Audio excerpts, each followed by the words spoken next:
understand the need to deal with baseless complaints, I am concerned that individuals with legitimate grievances may have their cases prematurely dismissed. Thus, I would like to ask how a fair process of evaluation of such cases will be carried out by the newly formed CRU. With the insights from the CRU and the strengthened mediation and CDRT process, I hope that it will give better understanding of how to manage noise in daily living in high-rise homes and the causes of noise disturbances in such living conditions. I also wish to ask about the monitoring equipment or the noise sensors that can be installed to monitor the level of noise.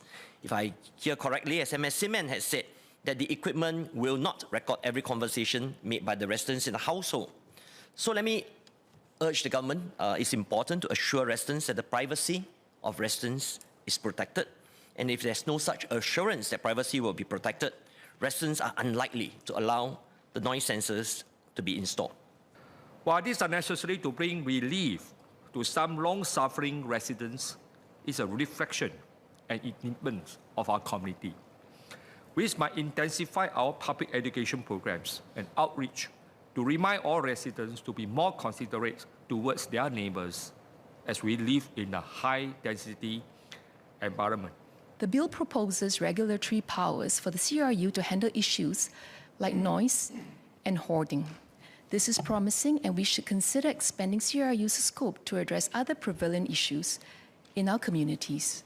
For instance, privacy concerns arise when residents report neighbours installing CCTVs directed towards their unit.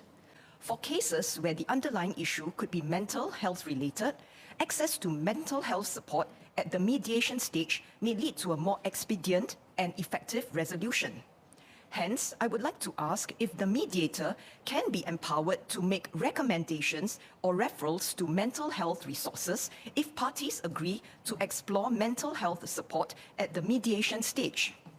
Ultimately, I call on all members to help us through our interactions with our residents to build a gracious society where neighbours are conscious of their role in the community, to exercise mutual consideration for one another, and where differences are best bridged through discussion and compromise, and not necessarily by direction or order.